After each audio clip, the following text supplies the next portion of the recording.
Hello दोस्तों, स्वागत है आप सभी लोगों का हमारे यूट्यूब चैनल पर। और आज हम जो सवाल पढ़ने जा रहे हैं कक्षा 10 का जो क्वेश्चन है, मैथमेटिक्स ऑन सॉल्व पेपर 2020-2021 का है। 822 एसजे कोड है उसका।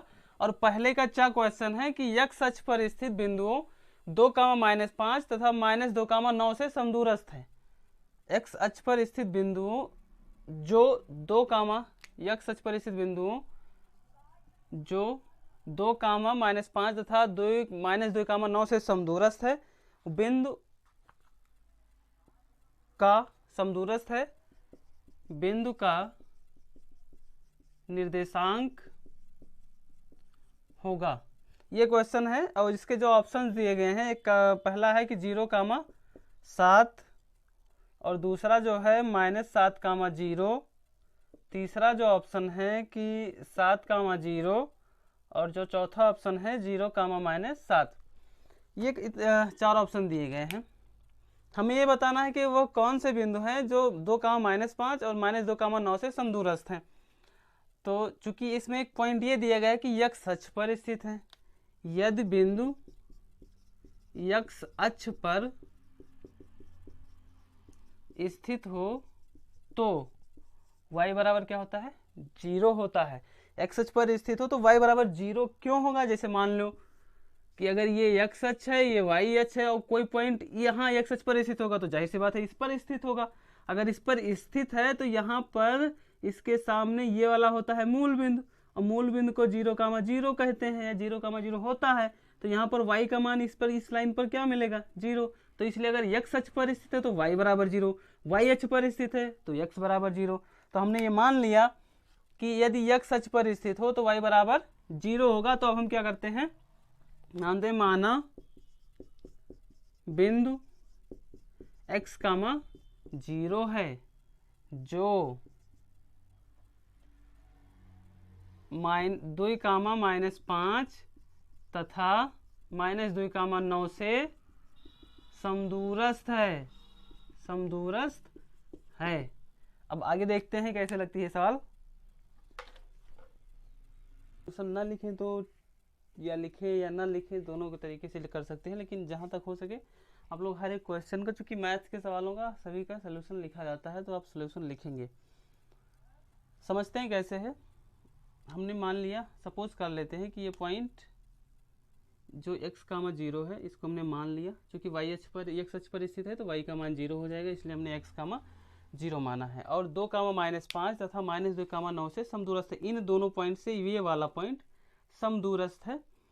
तो अब समझते हैं क्या होता है। चूंकि समदूरस्थ अगर है तो हम इसको मान लेते हैं कि ये क्या है, ये वाला पॉइंट हम मान लेते हैं कि a है, सॉरी P है, और इसको मान लिया हम ये, और इसको मान लेते हैं B।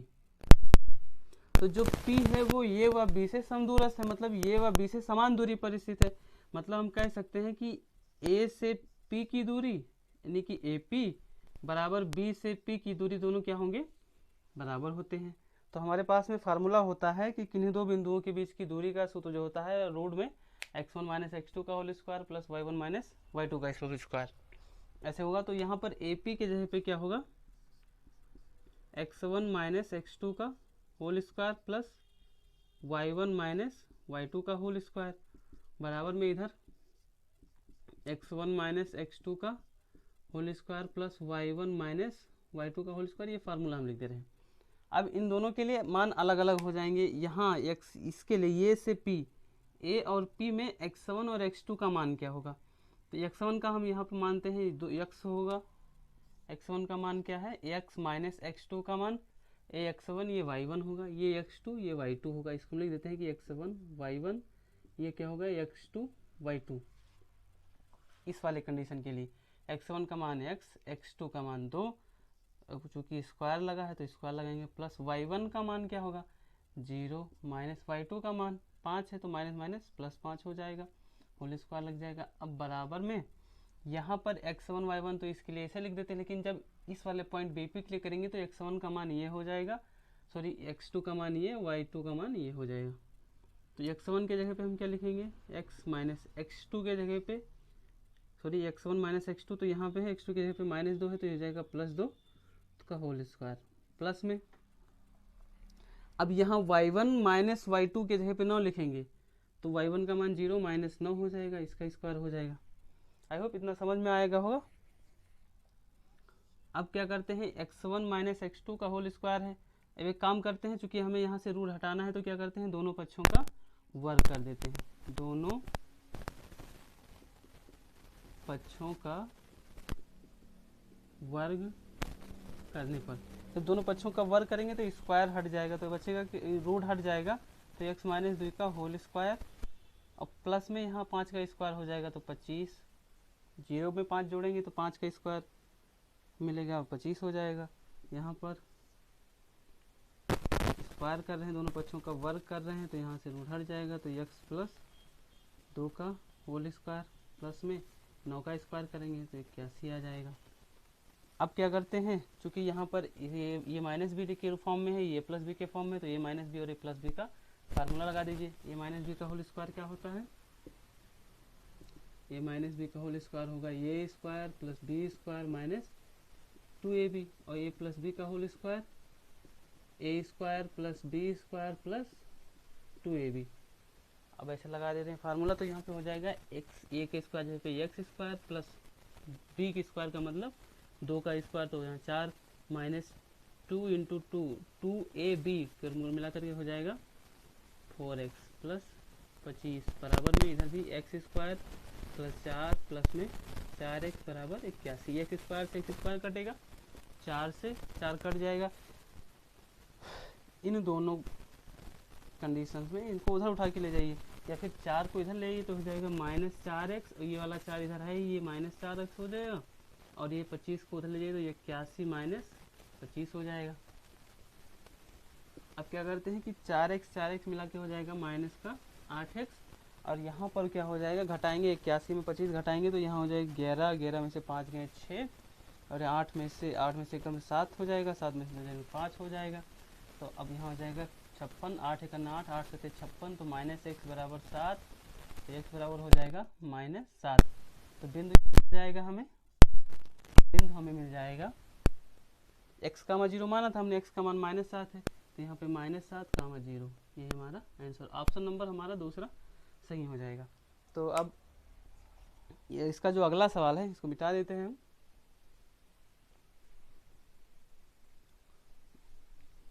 अगले नंबर क्वेश्चन में आप लोग इसको अच्छे से नोट कर लीजिए करिए कॉपी में, और अब बहुत ही ज़्यादा अभ्यास करें क्वेश्चन अनसॉल्व का। दूसरे का क्वेश्चन है, दूसरे का क्या है कि समीकरण x माइनस 1/x बराबर 0 को हल कीजिए। इसको हल करने के लिए क्या मिलेगा हमारे पास में, समीकरण है, हल करेंगे तो ये इसका लिख लेते हैं x माइनस 1/x बराबर 0, इसका बटा 1 लगा लीजिए, क्रॉस मल्टीप्लाई करा दीजिए, तो x का गुणा 1 से करेंगे तो x स्क्वायर, 1 का गुणा 1 से तो 1, और बटे में x करेंगे बराबर में 0। समझ में आया, नहीं आया? अरे x का गुणा 1 से x स्क्वायर, माइनस 1 का गुणा माइनस 1 से तो माइनस 1 हो जाए, 1 का गुणा इससे करेंगे तो माइनस 1 हो जाएगा, बटे में दोनों का गुणा x करेंगे। अब x का गुणा इधर 0 से करा दीजिए तो मिलेगा x स्क्वायर माइनस 1 बराबर 0। अब क्या मतलब हुआ, इसको हम दो पार्ट में अलग अलग कर सकते हैं, या फिर डायरेक्टली आप लिख सकते हैं, जैसा चाहें वैसा लिख सकते हैं। तो यहाँ पे हम इसको उधर भेज देते हैं, तो x स्क्वायर बराबर हो जाएगा 1, x बराबर क्या हो जाएगा, इधर स्क्वायर हटेगा तो इधर रूट लग जाएगा, तो x बराबर हो जाएगा प्लस माइनस 1, यही हमारा आंसर हो जाएगा। अब चाहें तो इसको लिख सकते हैं, या फिर स्क्रीनशॉट ले लीजिए, आप अच्छे से लिख लेंगे इसको। जो दूसरा इसका दूसरे का खा नंबर क्वेश्चन है कि tan 26 बटे में काट 64 का मान ज्ञात कीजिए। दूसरे का खा क्वेश्चन है, tan 26 बटे काट 64, ये मान के चलिए कि इस टाइप के जो क्वेश्चंस हैं बटे के इसको दो कोणों में तोड़ के 90 माइनस में तोड़ के लिखते हैं, तो इस टाइप के सवाल है। हर साल क्वेश्चन कोई ना कोई बन जाता है, तो आप लोग विशेष ध्यान रखेंगे कि इस टाइप के सवाल को आप लोग रिवाइज करके जाएं। मैं ये वाला क्वेश्चन लगवा रहा हूँ। देखिए ये क्या है कि tan 26 बटे में काट 64 है। इन दोनों में से इस टाइप के क्वेश्चन मिलेंगे तो इन दोनों में से एक को हम बदल के लिख सकते हैं, दोनों को बदलिएगा तो फिर वही मिल जाएगा, तो इसलिए नहीं करते हैं, तो उसको बदल के लिखते हैं। तो tan 26 को हम लिख सकते हैं 90 माइनस 64 बटे में काट 64।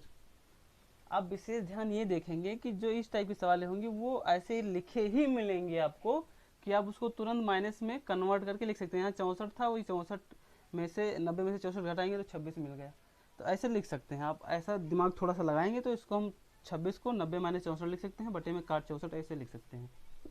अब चूंकि हमारे पास में एक फार्मूला होता है कि tan 90 माइनस थीटा ये बराबर होता है कॉट थीटा के, जहाँ थीटा होगा वो यहाँ पे 64 है, यहाँ 90 माइनस थीटा होगा, तो tan 90 माइनस थीटा बराबर कॉट थीटा। तो यहाँ पे क्या है tan 90 माइनस 64, मतलब tan 90 माइनस 64 है, तो यहाँ क्या हो जाएगा काट 64 बटे में काट 64, तो ये दोनों से दोनों कट जाएंगे, एक ही है, तो यहाँ पे क्या आ गया आंसर 1 आ गया।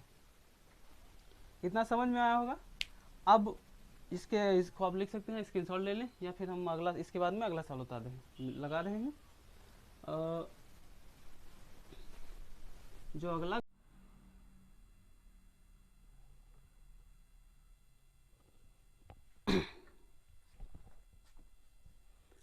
अगला क्वेश्चन है हमारा, दो समरूप त्रिभुजों की भुजाएं 4:9 के अनुपात में है, इन त्रिभुजों के क्षेत्रफलों का अनुपात ज्ञात कीजिए।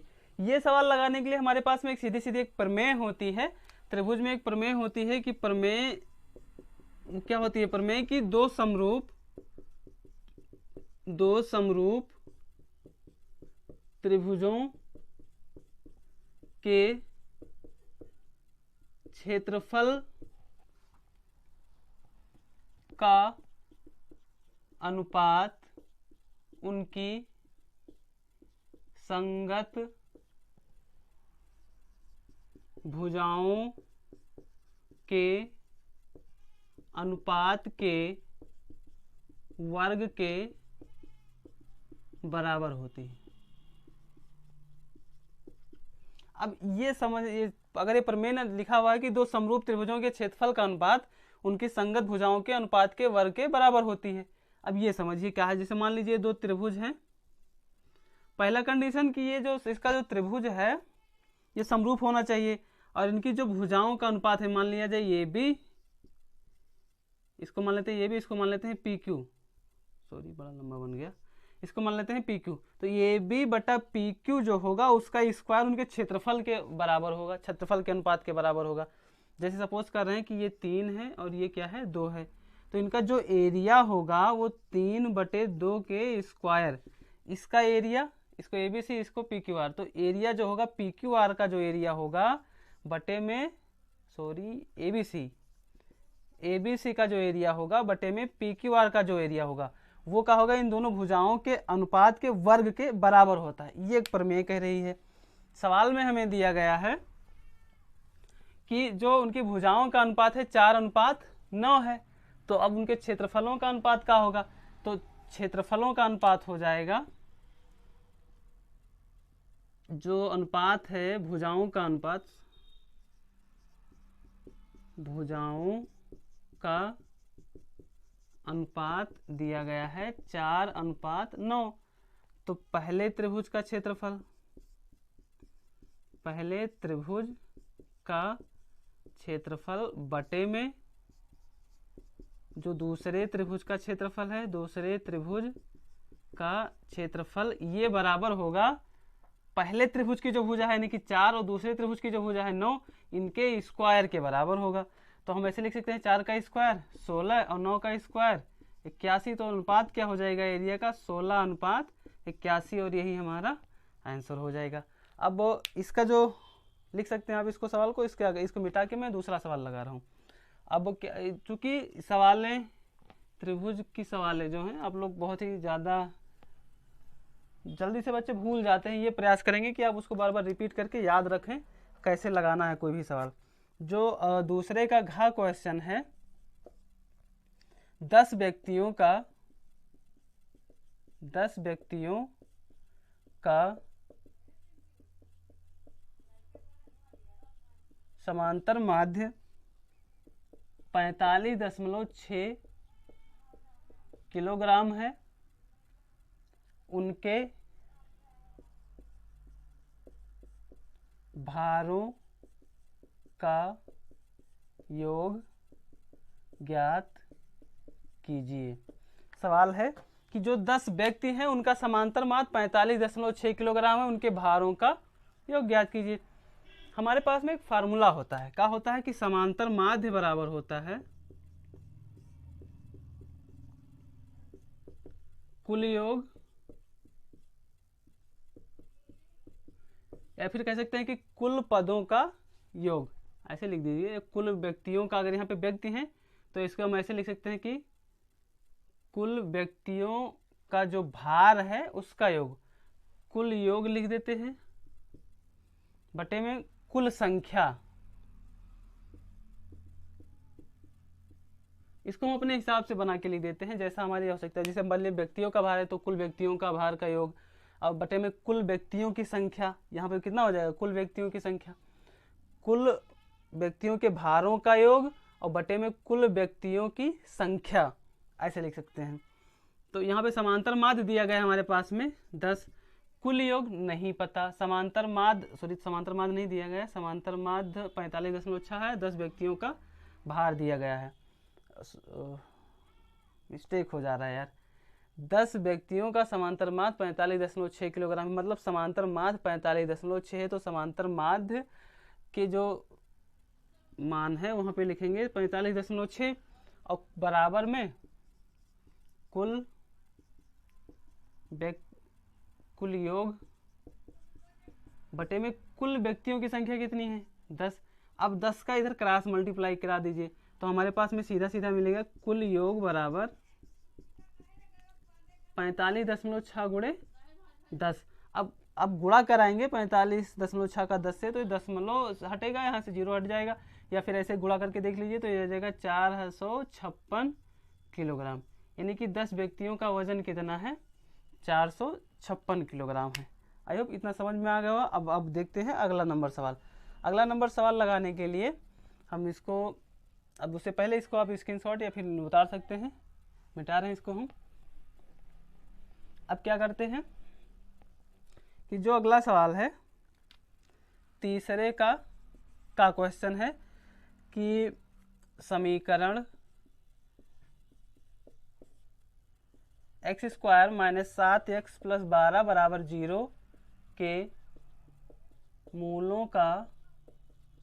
मूलों के व्युत्क्रम का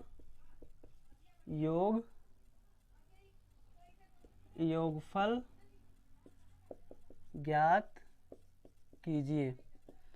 अब जो है सबसे पहले इसका मूल निकालते हैं, तो मूल कैसे निकालने का तरीका होगा, देखिए x² - 7x + 12 = 0।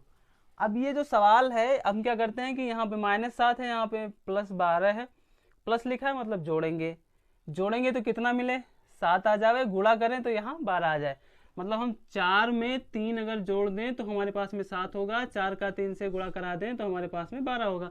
मतलब जो यहाँ पे 7 है इसको मध्य पद को 2 भागों में बांट दे रहे हैं, तो x² और 4 + 3 इंटू में x + 12 = 0।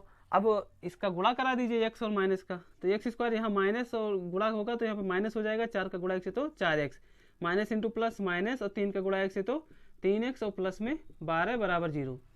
अच्छा, बहुत सारा सवाल लगाया होगा आपने, यहाँ पे कॉमन ले लीजिए, x कॉमन लेते हैं तो क्या मिलेगा, x - 4, इन दोनों में x कॉमन है, यहाँ पे -3 कॉमन हो जाएगा तो x - 4 बराबर में 0, x - 4 दोनों में कॉमन तो यहाँ क्या मिल जाएगा, x - 3 बराबर 0। x - 4 बराबर 0 एक बार बोलते हैं तो x बराबर क्या आ जाएगा हमारे पास में 4, दूसरी बार में x - 3 बराबर 0 तो 3 उधर जाएगा तो x बराबर 3, और यही यहाँ पे x के जो इसके जो मूल आए x बराबर 4 x बराबर 3। सवाल में यह है कि मूलों के व्युत्क्रम का योग, तो अब मूलों के व्युत्क्रम का योग क्या होगा, मूलों के व्युत्क्रम का योग, मूल है 4 और 3, इनका व्युत्क्रम क्या हो जाएगा, 1/4 प्लस में 1/3, जोड़ दीजिए, क्रॉस मल्टीप्लाई करा दीजिए, तो 3 × 3, 4 × 4 और बटे में 4 × 3 = 12, तो टोटल 4 और 3 साथ जुड़ जाएंगे, 7/12, यही हमारा क्या हो जाएगा आंसर। अब इसके अगला जो सवाल है ये उतारे हैं, और जो अगला सवाल है उसको हम लिख दे रहे हैं।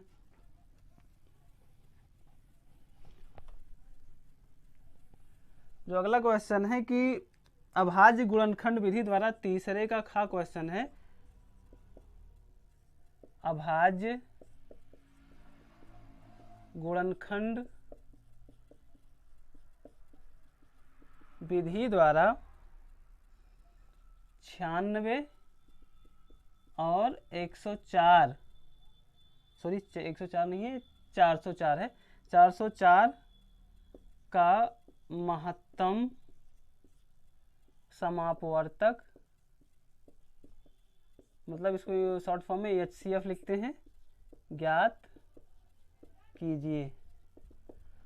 अब सबसे पहले तो इनका अभाज्य गुणनखंड करते हैं। बहुत सारा किया होगा आप लोगों ने अभाज्य गुणनखंड। तो 96 का जब अभाज्य गुणनखंड करेंगे 2 से इसको डिवाइड कर दीजिए, 2 चौके 8 हो जाएगा, फिर हो जाएगा 2 अट्ठे 16, फिर 2 से काटिए तो हो जाएगा 24, फिर 2 से डिवाइड करेंगे तो 12, फिर 2 से डिवाइड करेंगे तो 6, फिर 2 से डिवाइड करेंगे तो 3, और फिर 3 से डिवाइड करेंगे तो 1।